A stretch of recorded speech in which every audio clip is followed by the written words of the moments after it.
네, 안녕하세요. 송정원 강사입니다. 네, 오늘 저와 함께 수리력을 살펴보려고 합니다. 네, 우리가 풀어야 하는 이 수리력의 경우에는요, 기초를 기반으로 해서, 기초 수학적 원리를 기본으로 해서 이제 실생활에 응용하는 사례, 그 다음에 통계 또는 이제 각종 도표 분석을 하게 되는 문항들이 다수 출제되고 있습니다. 우리가 실제로 업무를 하다 보면 이러한 도표 부분들을 상당히 많이 접하게 될 텐데요. 이제 그러다 보니까 해당 영역에서 그러한 문항들이 다수 출제되고 있습니다. 자, 그래서 저와 함께 크게 4가지 영역으로 나누어서 문제를 접근해 보려고 합니다. 자, 제일 먼저 볼 부분은요, 지금 보시다시피 기초 연산과 평균 부분이고요. 두 번째에서는 이제 응용 계산이라고 해서 주로 방정식과 부등식과 관련된 내용들을 다뤄볼 예정입니다. 세 번째는요, 이제 자료를 계산하는 부분인데요. 이제 도표를 이용해서 증감률, 변화량 등을 알아보는 그러한 유형의 문제들을 접해볼 예정입니다. 또한 마지막으로 이러한 자료 계산들을 통해서 자료를 이해하는 능력으로 크게 4가지 부분으로 나누어서 살펴보도록 하겠습니다. 오늘 저와 함께 제일 먼저 보실 영역은요, 바로 기초 연산과 평균입니다. 해당 영역은 주로 확률과 통계를 주로 다루고 있습니다. 문제풀이에 앞서서 개념 살펴보면서 진행해 보도록 하겠습니다. 자, 해당 단원의 포인트는요, 이제 기초 연산입니다. 기초 연산은요, 우리가 주로 4칙 연산으로 이루어져 있습니다. 4칙 연산에는 다음과 같은 3가지 법칙을 적용하게 되는데요. 교환법칙, 결합법칙, 그리고 분배법칙 이렇게 3가지로 되어져 있습니다. 자, 여기에서 살펴보았을 때 교환법칙과 결합법칙은 우리 덧셈과 그리고 곱셈에서 모두 이루어지게 되고요. 특히 이 결합법칙은 우리가 자료 이해에서 더 많이 사용할 수 있기 때문에 해당 법칙을 잘 기억해 주셨으면 좋겠습니다.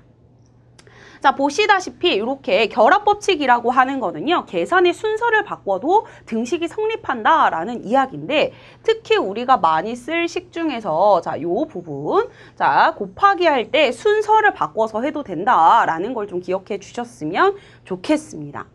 자, 그 다음으로 엄청 중요한 이제 분배법칙인데요. 분배법칙은 이 곱하기 C, 그리고 더하고 있는 아이한테 하나씩 나누어 주는 것을 분배법칙이라고 이야기를 합니다. 자, 그런데 여기에서 우리가 기억하셔야 되는 것은요, 요 앞에 있는 식을 뒤에 있는 식으로 바꾸는 것이 정말 잘하세요.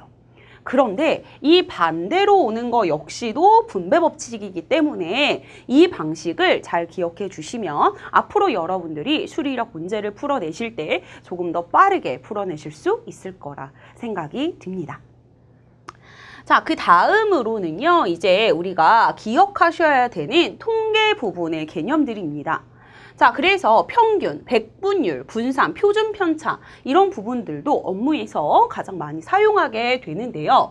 자, 그러면 한번 보도록 하겠습니다. 제일 먼저 평균입니다. 평균에는 산술평균과 가중평균이 있는데요. 우리가 더 많이 쓸 식은 산술평균입니다. 자, 일단 산술평균이라고 하는 것은요, 전체 관찰값을 모두 더한 후 관찰값의 개수로 나눈 것을 의미한다라고 되어져 있습니다. 자, 그래서 일반적으로 우리가 평균을 구해냈을 때 평균이라고 하는 것이, 자, 여기서 관찰값이라고 나와 있는데요. 하나하나의 값들을 관찰값이라고 합니다. 그래서 전체 개수 분의 관찰값의 총합입니다. 이것으로 우리가 구해낼 수 있다라는 거, 이것이 바로 산술평균이다라는 것입니다. 그 다음으로는 가중평균인데요. 가중평균은 각 관찰값의 자료의 상대적 중요도, 즉 가중치를 곱해서 이제 모두 더한 값을 가중치 합계로 나누어 구하게 되는데, 여기에서 우리는 수리력 문제를 풀 때에는 이 산술평균의 식을 기억하고 계시면 좋을 것 같습니다. 자, 그 다음으로는 백분율입니다. 백분율이라고 하는 것은 A에 대한 B의 비중, A 대비 B의 비중, A에서 B가 차지하는 구성 B 이런 것들을 백분율의 산식을 적용해서 다음과 같이 계산할 수 있는데요. 지금 보시게 되면요. 뭐뭐에 대한, 뭐뭐 대비, 뭐뭐가에서 차지하는 어디에서 이렇게 나와 있었을 때 이 아이들, 이 앞에 있는 아이들을 분모로 보낼 수 있고요. B를 써주시면 되겠습니다. 이 뒤에 있는 아이를 적어주시면 되고요. 여기에다가 백분율이기 때문에 곱하기 100을 해주게 되면 결국은 이 아이가 어떤 퍼센트의 형태로 만들어지는 것을 백분율이라고 합니다. 자, 그 다음으로 이제 분산인데요. 분산이라고 하는 것은 자료가 퍼져 있는 정도를 수치로 알려주는 도구입니다.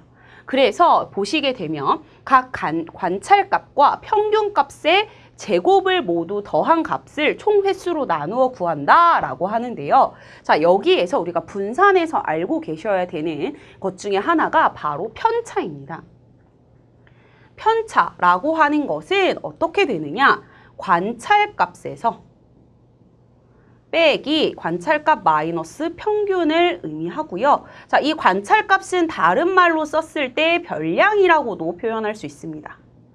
자, 그래서 이렇게 기억을 해주시면 좋을 것 같고요. 이때 분산이라고 하는 것은 다른 말로 하면 지금 보시면 제곱을 모두 더해서 총횟수로 나눈다. 그래서 이 분산이라고 하는 것을 무엇이라고 이야기하느냐? 편차 제곱의 평균이라고 이야기를 합니다. 따라서 우리는 이 아이를 어떻게 구해낼 수 있냐면 전체 개수 분의 편차 제곱의 총합으로 쓸 수 있습니다. 이를 가리켜서 우리가 분산이라고 이야기를 합니다. 자, 그래서 우리가 이걸 기억해 주셔야 되고요. 자, 그래서 각 관찰값과 평균값의 차이의 제곱을 모두 합한 값을 개체의 수로 나눈 값을 의미합니다. 즉, 관찰값과 평균값의 차이 이 i가 바로 편차가 되는 거겠죠.